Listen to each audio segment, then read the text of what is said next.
Olá, muito bem-vindos a mais um programa de estudos bíblicos aqui na Rede Super. Eu sou a pastora Ana e quero convidar você para estudar comigo neste momento a Palavra de Deus.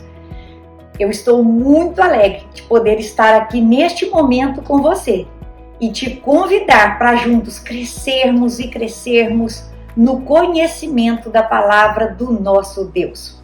E você, tá com expectativa aí no seu coração?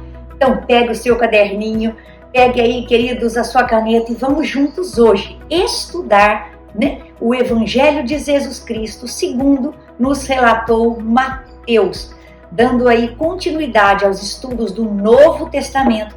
Hoje então vamos estudar esse Evangelho tão precioso. E essa é a primeira coisa que nós aprendemos. Nós dizemos Evangelho segundo alguém nos escreveu, Não é Evangelho de Mateus, Evangelho de Lucas, Evangelho de Marcos, Evangelho de João, mas Evangelho, de Jesus Cristo segundo nos relatou João, segundo nos relatou Lucas, segundo nos relatou Marcos e sim, segundo nos relatou Mateus, esse Evangelho que vamos estudar hoje.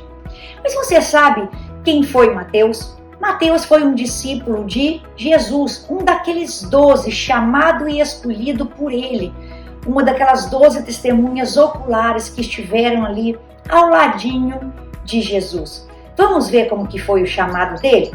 O chamado dele está muito bem registrado por Lucas. Então abra aí comigo, Evangelho de Jesus Cristo, segundo nos relatou Lucas, capítulo 5, vamos ler dos versos 27 até o 32. Depois disso, Jesus saiu e viu um publicano, chamado Levi, sentado na coletoria e lhe disse: "Siga-me." Ele se levantou e, deixando tudo, o seguiu. Então Levi lhe ofereceu um grande banquete em sua casa, e era grande o número de publicanos e outras pessoas que estavam com eles à mesa. Os fariseus e seus escribas murmuravam contra os discípulos de Jesus, perguntando: "Por que vocês comem e bebem com os publicanos e pecadores?" Jesus tomou a palavra e disse: "Os sãos não precisam de médico, e sim os doentes. Não vim para chamar justos, e sim pecadores ao arrependimento." Então vemos aqui, que Jesus escolheu esse homem chamado Levi, ou Mateus, para ser um dos seus discípulos. Mateus, então, era ali um cobrador de impostos. E isso já nos fornece ali algumas informações. Ele era um publicano, E como esse cobrador de impostos, ele trabalhava para Roma. Ele então ali cobrava e coletava impostos dos seus irmãos, judeus, para os cofres romanos. E sabemos que por ser ali um cobrador de impostos, ele tinha ali, queridos, recursos materiais.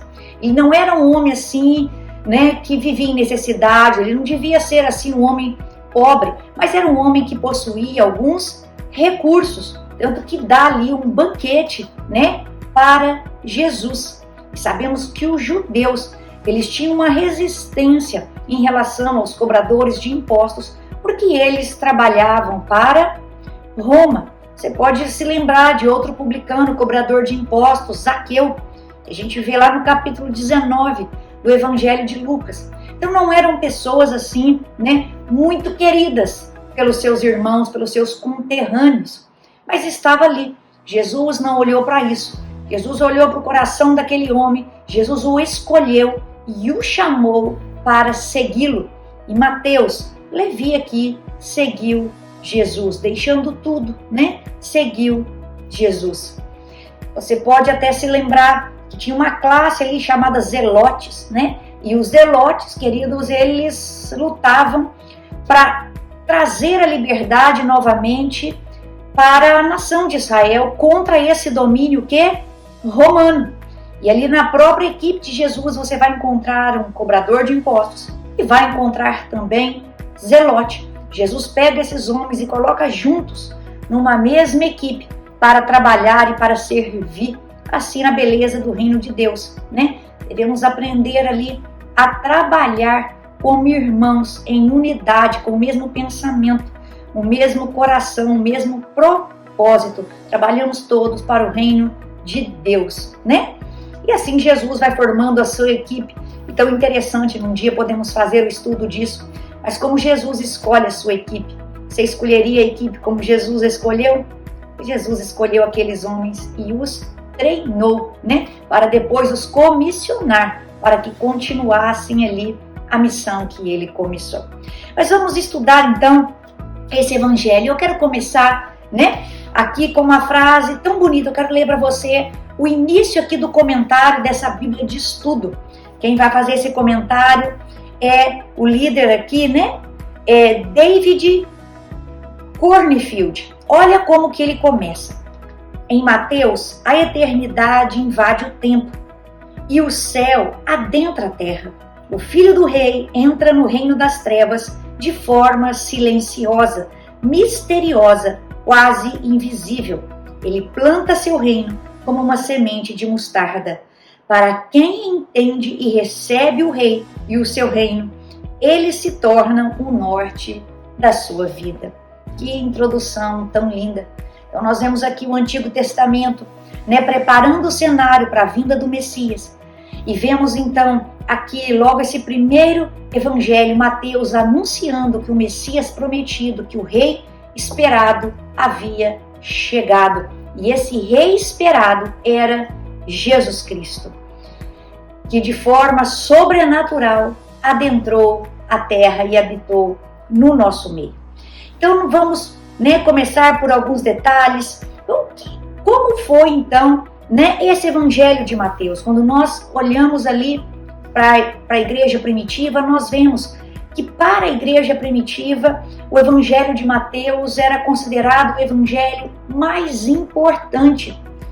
E até o 3º século era pelos estudiosos o evangelho também mais citado. E quando que ele foi escrito? Segundo aqui, né, as Bíblias de estudo, segundo os estudiosos, ele foi escrito entre o ano 60 e 70 depois de Cristo. Você sabe aí que segundo, né, o calendário cristão feito ali pelo Papa Gregório XIII, o mundo então, queridos, o marco do mundo do ano 1 é o nascimento de Cristo. Então, o marco, né, da história, ano 1, nascimento de Cristo. Tudo que antecede isso são fatos anteriores, ou seja, antes de Cristo. E tudo que vem posterior a esse marco, o nascimento de Cristo, é depois de Cristo, os fatos posteriores. Então, por isso que nós datamos AC e DC, antes de Cristo e depois de Cristo. Então, este evangelho, né, segundo aqueles que pesquisam, foi escrito entre o ano 60 e 70 depois, então, de Cristo. E qual era o foco dele? O foco dele, então, Mateus escreveu para os judeus, Marcos para os romanos.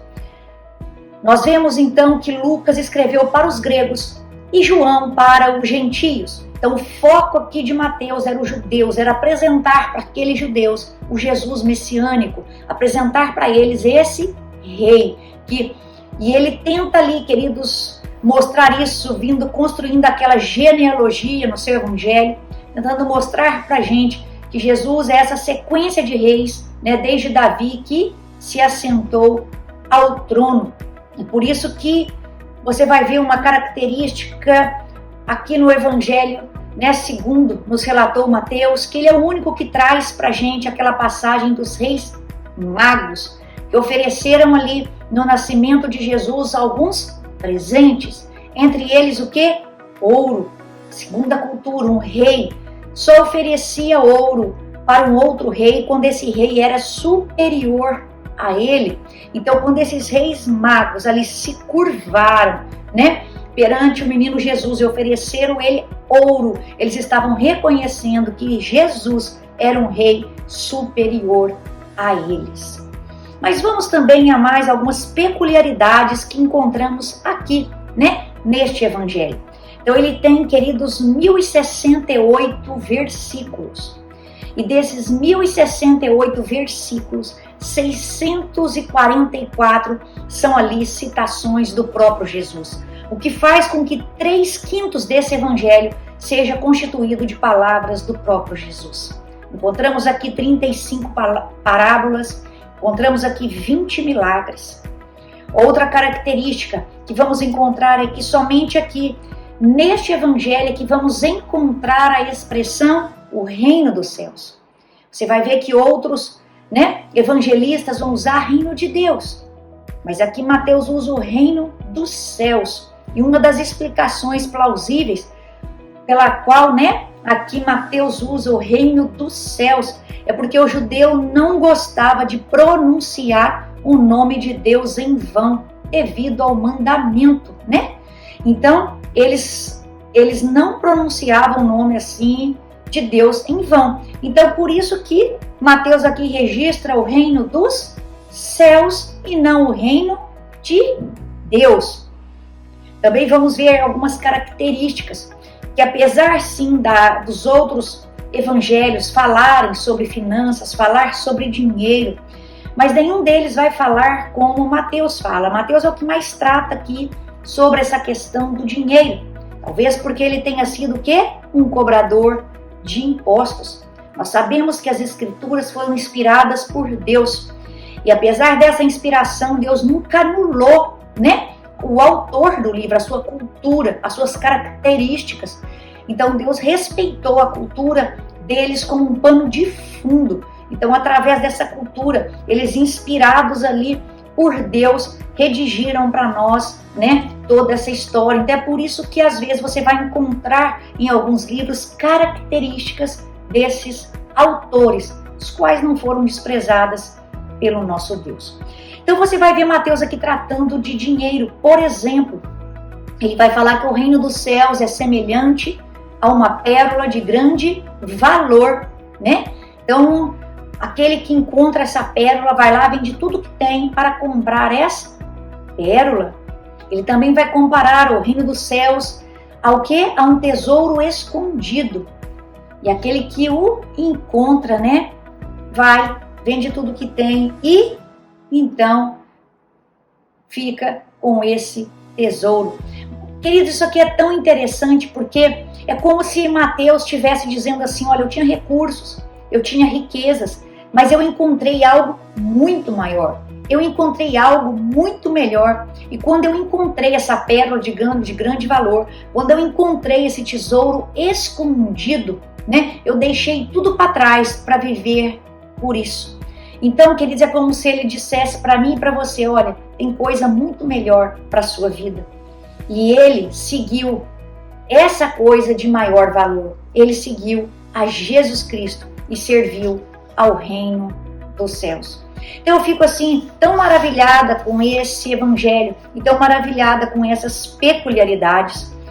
Quando você, por exemplo, olha a oração do Pai Nosso, Mateus vai registrar para a gente assim: Senhor, perdoa as nossas dívidas, Pai, perdoa as nossas dívidas como nós perdoamos os nossos devedores.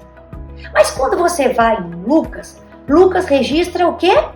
Ofensa. Pai, perdoa as nossas ofensas, como nós perdoamos a quem nos tem ofendido. Não é assim? Então você vai achando algumas características aí desse evangelho.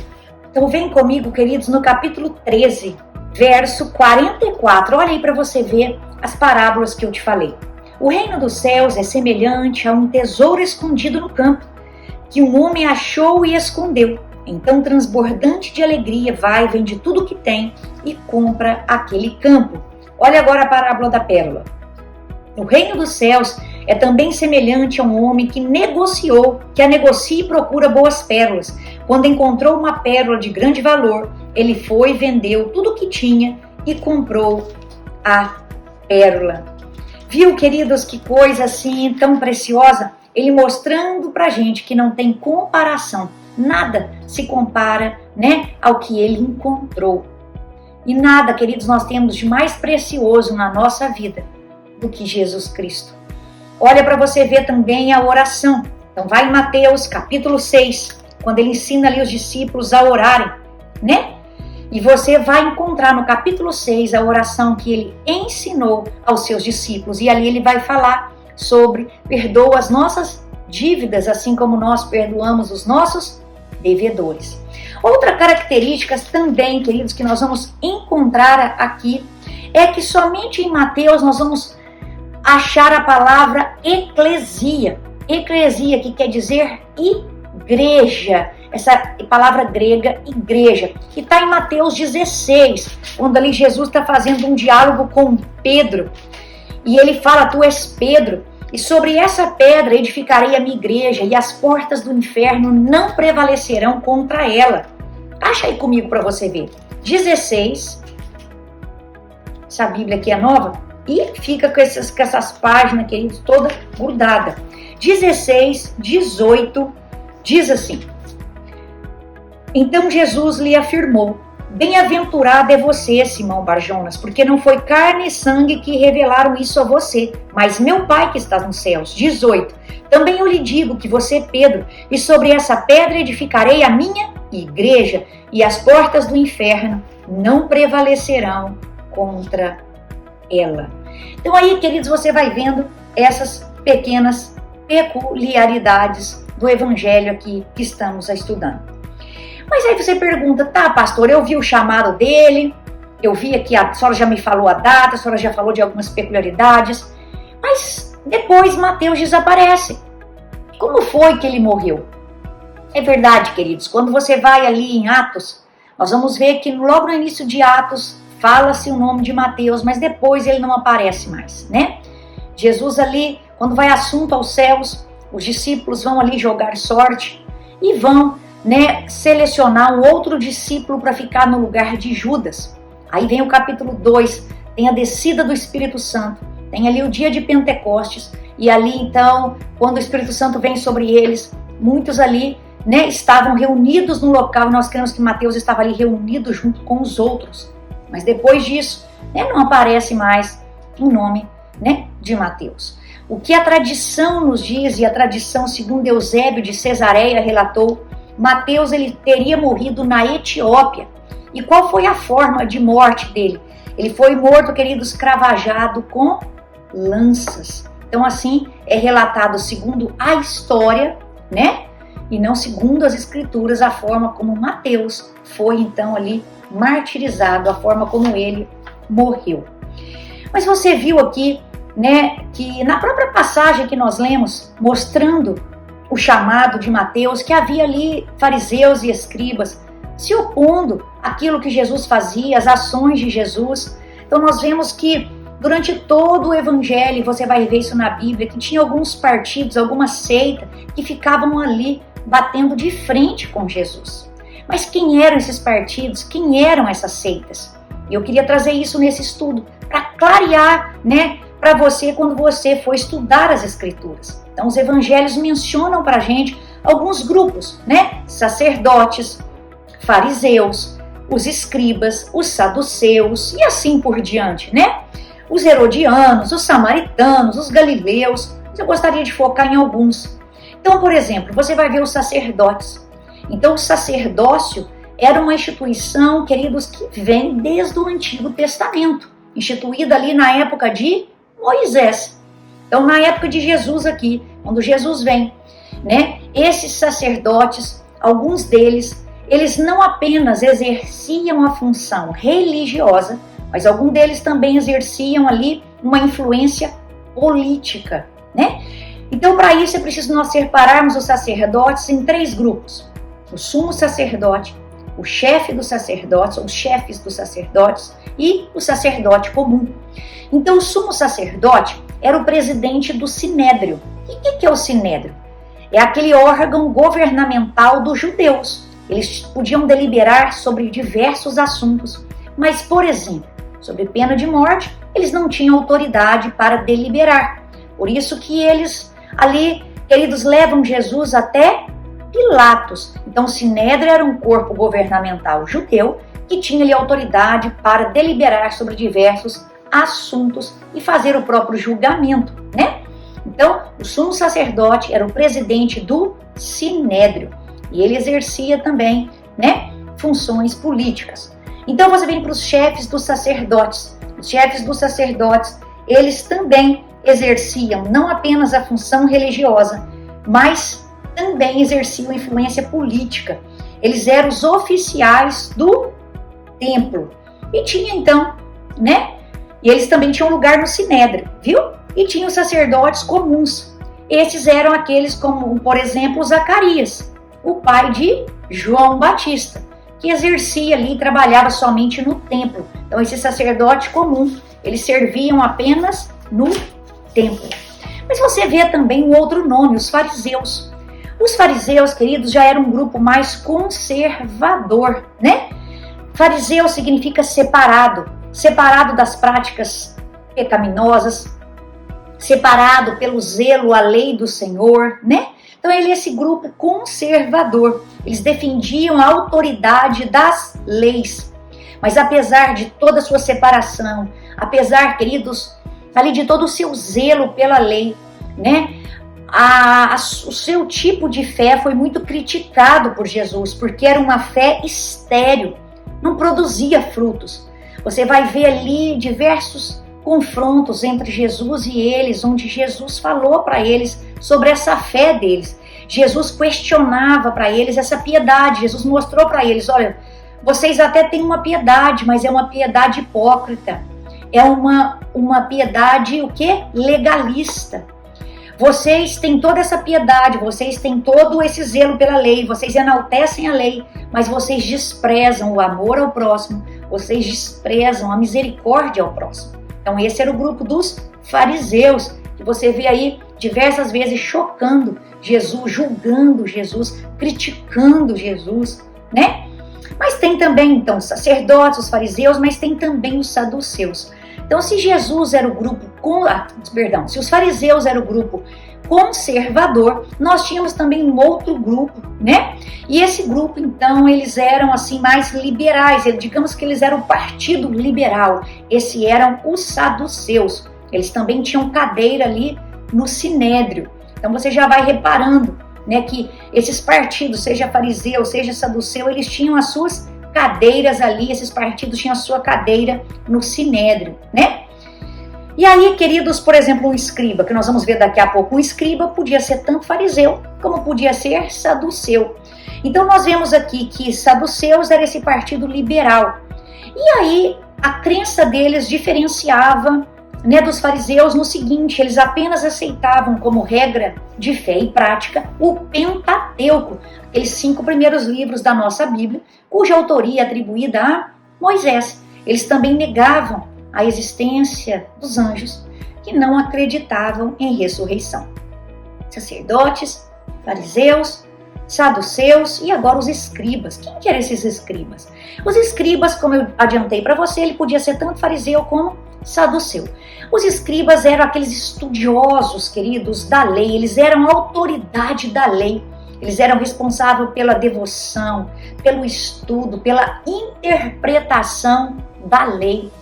E é por isso que Jesus ali, queridos, os confrontava justamente na forma como eles faziam a interpretação dessas leis. O choque estava ali. O conflito de Jesus com eles era justamente na interpretação que esse grupo, né, que tanto estudava, dava ali para a lei, essa interpretação que eles davam para a lei.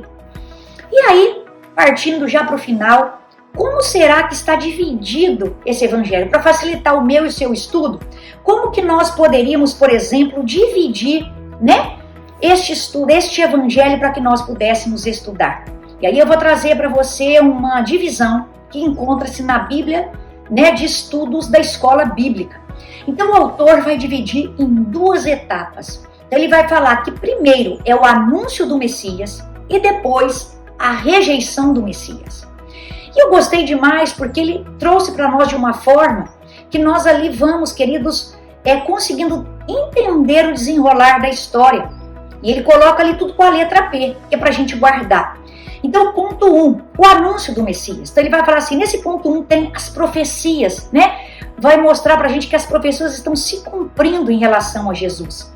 E isso ali, Mateus elabora entre os capítulos 1 e 4, aquele Messias prometido durante toda a história, no Antigo Testamento, está se cumprindo aqui. Ele é o rei, ele é o Messias esperado, ó judeus. Então, você encontra, né, isso no dos capítulos 1 até o 4. E depois a proclamação do reino.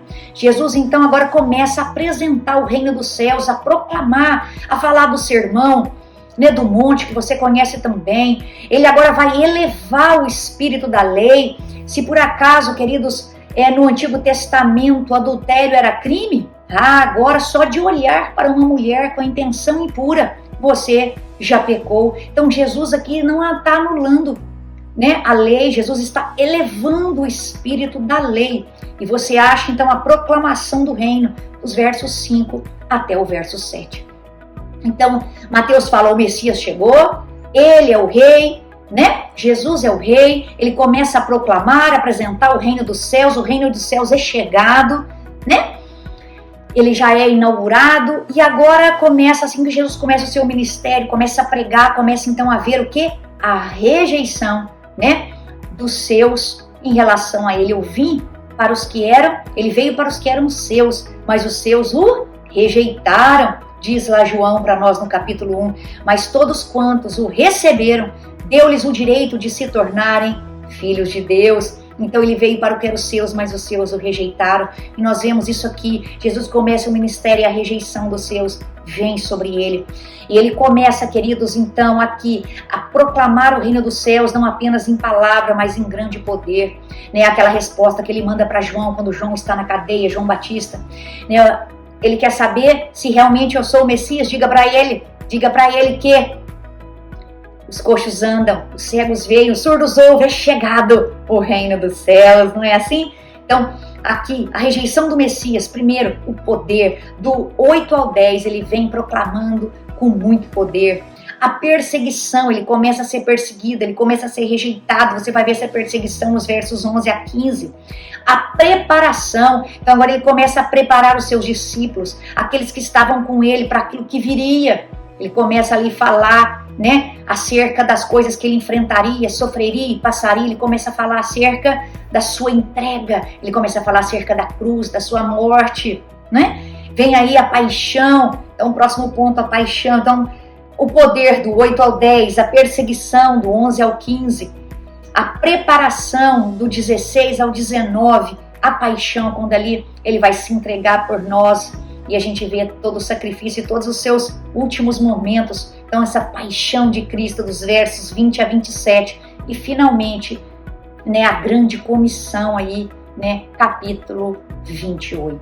Então assim poderia estar dividido, né, o anúncio do Messias, que começou com o cumprimento das profecias, a proclamação do Evangelho, e em seguida a rejeição do Messias, que prega com poder, que é perseguido, que começa a preparar os seus discípulos para aquilo que, né, iria de acontecer, a sua entrega por nós e o seu envio, a sua grande comissão, nos enviando para continuar essa missão. Então a palavra-chave aqui deste Evangelho poderia ser Messias, o rei ungido. E o versículo-chave, claro, queridos, não poderia deixar de ser Mateus 28. Mateus 28, do 18 ao 20. E é com esse que nós encerramos, né? Diz aqui as palavras de Jesus que encerram esse evangelho. Jesus, aproximando-se, falou-lhes, dizendo: toda autoridade me foi dada no céu e na terra. Portanto, vão e façam discípulo de todas as nações, batizando-os em nome do Pai, do Filho e do Espírito Santo, ensinando-os a guardar todas as coisas que tenho ordenado a vocês. E eis que estou com vocês todos os dias, até o final dos tempos. É isso. Jesus não apenas comissionou aqueles discípulos, Jesus comissionou a mim, Jesus comissionou a você. Ide, portanto, ide por todo o mundo e pregai o Evangelho. Essa missão começou com ele e hoje essa missão é nossa.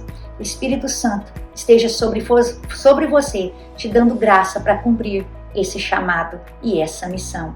Deus te abençoe. Obrigada por ter ficado aí comigo hoje, estudando esse Evangelho. E na próxima semana nós voltaremos, se Deus quiser, se Deus permitir, com mais um estudo bíblico E a minha oração é para que esse estudo fique aí gravado no seu coração e que realmente ele edifique a sua vida. Deus te abençoe.